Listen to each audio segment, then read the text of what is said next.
Et si je vous disais qu'un mystère enfoui dans les pages de notre histoire pourrait transformer la façon dont vous voyez le monde aujourd'hui, que quelque chose d'aussi ancien que les étoiles pourrait éclairer nos questions les plus profondes sur l'humanité et notre place dans cet univers.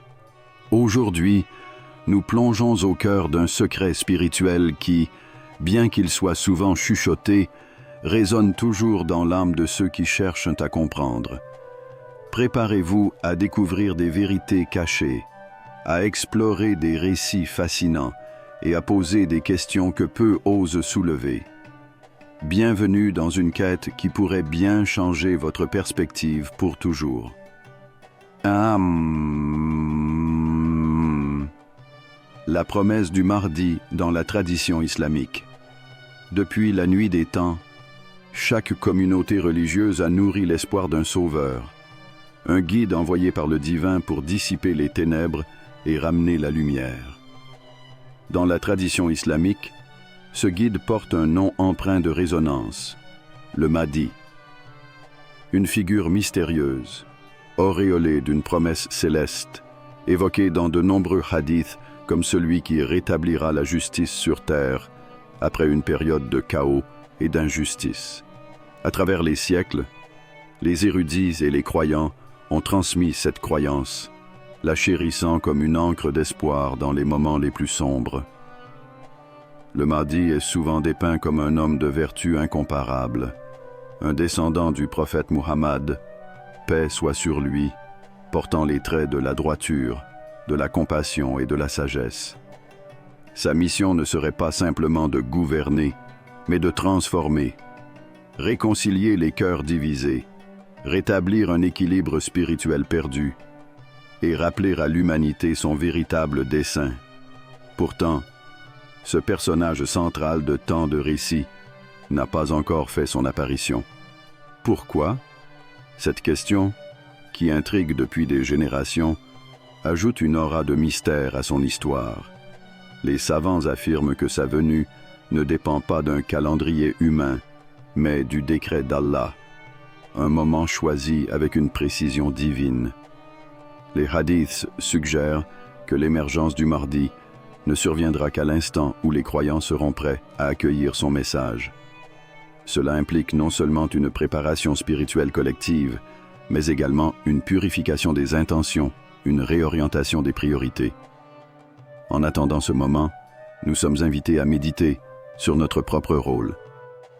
Peut-être le Mahdi n'est-il pas encore là parce que nous n'avons pas encore atteint le niveau de foi, d'unité et de rectitude nécessaire pour recevoir une telle guidance. Peut-être faut-il que nous, en tant qu'individus et en tant qu'Ummah, nous tournions davantage vers Allah, que nous purifions nos cœurs et que nous raffermissions nos engagements.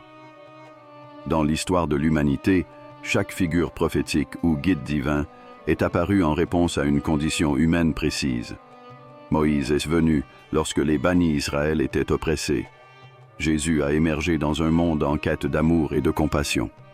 Et le prophète Muhammad, paix soit sur lui, a apporté la lumière d'Allah dans une époque marquée par l'ignorance et l'idolâtrie. De même, le Mahdi n'apparaîtra pas par hasard, mais au moment où l'état des cœurs humains en fera une nécessité. Ainsi, cette attente n'est pas vide ni passive. Elle est une invitation à la réflexion, à l'action et à l'amélioration personnelle. C'est un rappel que la promesse du Mahdi n'est pas simplement un événement futur à espérer, mais une responsabilité présente à embrasser. 2. Un exemple historique. Moïse et l'attente des bannis Israël. En des temps anciens, sous l'ombre imposante des pyramides, un peuple réduit en esclavage élevait ses prières vers le ciel. Les bannis Israël, humiliés sous la main de fer du Pharaon, se retrouvaient dépouillés de leur dignité et de leur liberté. Leur labeur incessant, leur souffrance silencieuse et leur aspiration désespérée à un avenir meilleur s'entremêlaient en un cri muet, adressé au seul qui puisse leur venir en aide. Allah. C'est dans cette atmosphère d'oppression et de douleur qu'Allah, dans sa sagesse infinie, a préparé leur libérateur. Moïse, Moussa, bien qu'élevé au cœur même du palais pharaonique, portait en lui la mission divine. Mais ce n'est qu'après des années de maturation, d'épreuves personnelles et de révélations spirituelles qu'il fut enfin prêt à remplir son rôle. De même, les Bani Israël eux-mêmes durent attendre et endurer. Pourquoi un tel délai? Pourquoi ne pas intervenir immédiatement pour mettre fin à leur souffrance? Cette attente, loin d'être arbitraire, servait un dessein plus grand. Chaque épreuve endurée par les Bani Israël, chaque injustice infligée et chaque prière prononcée dans le silence de la nuit forgeait leur résilience et leur foi. Ce n'était pas simplement leur liberté physique qui était en jeu, mais leur état d'esprit et leur relation avec leur Créateur. Lorsque Moïse fut finalement envoyé, il trouva un peuple à la fois vacillante, habitué à la soumission et incapable de s'unir. Ses premiers efforts pour rallier son peuple furent accueillis par des doutes, des critiques et une hésitation palpable. C'est là que l'histoire devient véritablement captivante. Car malgré leur défaillance, Allah leur a donné un signe après l'autre, une preuve après l'autre, guidant le peuple à travers des miracles extraordinaires. La mer Rouge s'ouvrit devant eux, le désert leur offrit de la manne et des cailles, et pourtant, leur foi vacillait encore. Il fallut du temps, des épreuves, et une guidance constante pour transformer un peuple brisé en une nation capable de porter le message divin. Et si cette leçon était une métaphore pour notre époque, nous aussi, nous vivons une période d'attente. Nous sommes, comme les Bani Israël, confrontés à des injustices et à des troubles qui nous poussent à invoquer Allah pour une délivrance. Pourtant, la question n'est pas simplement « Pourquoi le Mahdi n'est-il pas encore là ?» mais « Sommes-nous prêts à accueillir sa guidance ?» L'histoire de Moïse nous enseigne que l'attente est rarement passive. Elle est un temps de purification, de transformation intérieure et de préparation collective. Lorsque les Bani Israël ont été enfin prêts à suivre, bien que lentement et non sans erreur, Allah leur a accordé ce qu'ils demandaient depuis si longtemps. De la même manière, notre foi, notre unité et notre sincérité doivent être à la hauteur du leadership du Mahdi. Le Coran nous rappelle. Et lorsque Moïse dit à son peuple, « Ô mon peuple, rappelez-vous le bienfait d'Allah envers vous lorsqu'il a désigné parmi vous des prophètes, fait de vous des rois, et vous a donné ce qu'il n'a donné à nul autre dans l'univers. » Sourate Al-Maïda 20. Cette histoire n'est pas seulement celle d'un peuple ancien, elle est une leçon intemporelle, une parabole vivante qui continue de résonner aujourd'hui. Elle nous invite à regarder en nous-mêmes, à renforcer notre foi et à travailler ensemble pour nous préparer à ce qui est promis.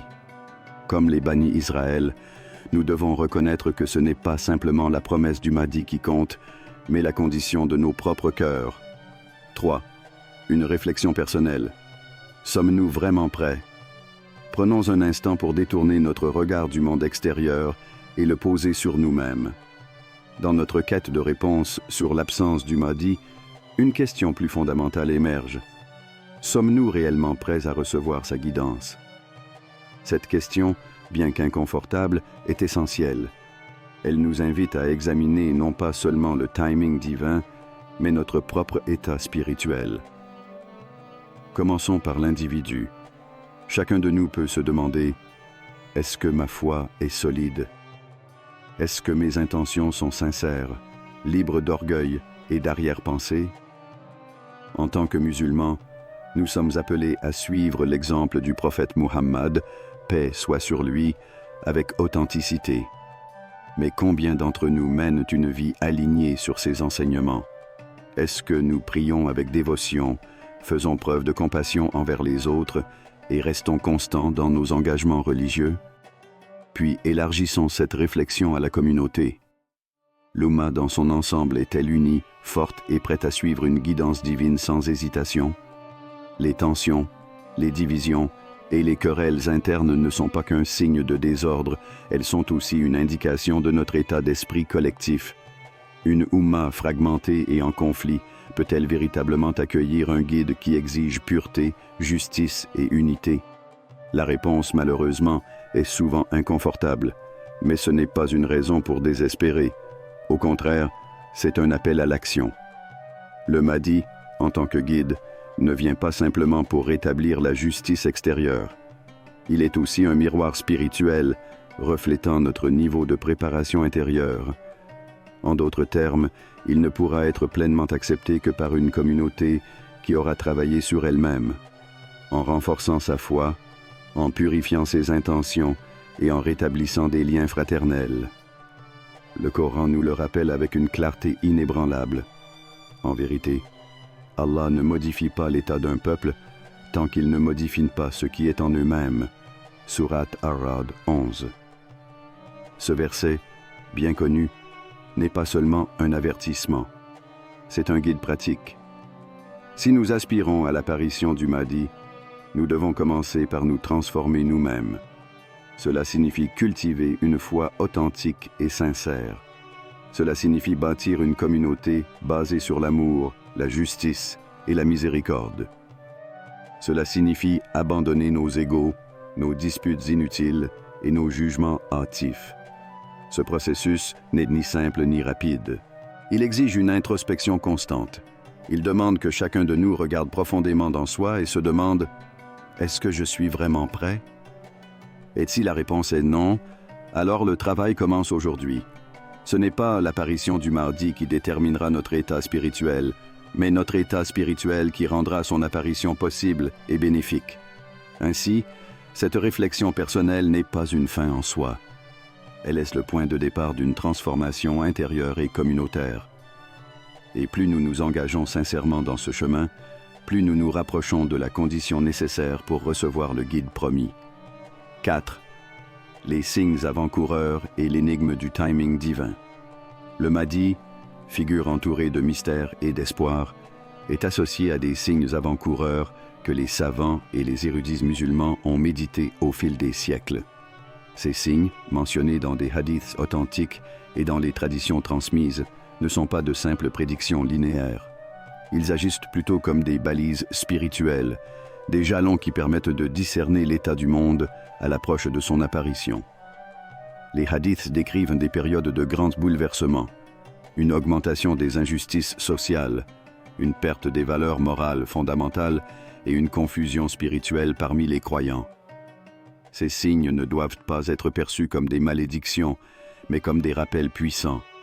Allah, dans son infinie sagesse, permet à l'humanité d'être témoin de ces événements pour nous inciter à réfléchir sur notre condition et à renforcer notre foi. Parmi les signes notables, on trouve des épreuves à grande échelle, des conflits généralisés, des oppressions sans précédent et des changements dans les relations humaines. Mais il y a aussi des signes plus subtils, des phénomènes spirituels qui touchent les cœurs et les âmes. Par exemple, une prise de conscience accrue parmi certains croyants, un retour à des pratiques sincères et une recherche de pureté intérieure. Ces signes, visibles ou invisibles, travaillent ensemble pour nous préparer à ce qui est à venir. Pourtant, malgré la multiplication de ces indices, la question demeure. Pourquoi le Mahdi n'est-il pas encore là? Ce mystère repose dans l'énigme du timing divin. Allah, dans sa sagesse absolue, détermine l'heure de chaque événement, et cette détermination échappe à la compréhension humaine. Les savants rappellent souvent que l'apparition du Mahdi n'est pas un simple événement qui arrive selon un calendrier humain. Elle ne peut survenir que lorsque l'état des cœurs, l'état de l'Oumma et l'état du monde entier seront en harmonie avec la volonté divine. Allah dit dans le Coran, « Ils t'interrogent au sujet de l'heure. Quand arrivera-t-elle? Dis, seul mon Seigneur en détient la connaissance. Lui seul la manifestera en son temps. » Sourate Al-Araf 187. Ce verset nous rappelle que même le prophète Muhammad, paix soit sur lui, n'avait pas été informé de l'heure exacte de ces grands événements. Ce mystère nous pousse à l'humilité, à accepter que tout se produit selon le décret d'Allah et non selon nos attentes. C'est une invitation à délaisser l'obsession du « quand » pour se concentrer sur le « comment ». Comment pouvons-nous nous préparer spirituellement? Comment pouvons-nous être dignes de cette guidance? Les signes avant-coureurs agissent donc comme des invitations à l'introspection. Chaque injustice que nous voyons dans le monde, chaque perte de repères et chaque division entre croyants sont des opportunités pour nous tourner vers Allah. Ils sont des rappels de renforcer notre foi, de purifier nos intentions et de rétablir les valeurs fondamentales de l'islam. Ce processus n'est pas passif, il est actif et transformateur. Ainsi, attendre le mardi n'est pas une attente vide. C'est un appel à l'action intérieure. Les signes avant-coureurs ne sont pas là pour nous effrayer ou nous décourager. Ils sont des balises qui éclairent le chemin vers la foi et la rectitude. Ils nous rappellent que le moment venu, lorsque les cœurs seront purifiés et que l'Oumma sera prête, le Mahdi apparaîtra. Mais ce moment reste caché, enveloppé dans le secret du timing divin. En contemplant ces signes et en acceptant ce mystère, nous nous rappelons que chaque épreuve que nous traversons, chaque bouleversement que nous observons, est une opportunité pour revenir vers Allah, pour aligner nos vies avec sa volonté et pour nous préparer à la guidance promise. Alors que nous concluons cette exploration, il est temps de tourner notre regard vers l'avenir. Non pas avec des réponses simples, mais avec un esprit renouvelé, ouvert aux possibilités et une volonté de regarder au-delà des apparences. Le voyage ne fait que commencer. Restez curieux, restez ouverts et surtout, restez connectés. Merci d'avoir partagé cette quête avec nous. N'oubliez pas de vous abonner, de laisser un commentaire et de nous rejoindre pour d'autres aventures où la spiritualité rencontre les grandes questions de la vie. À très bientôt.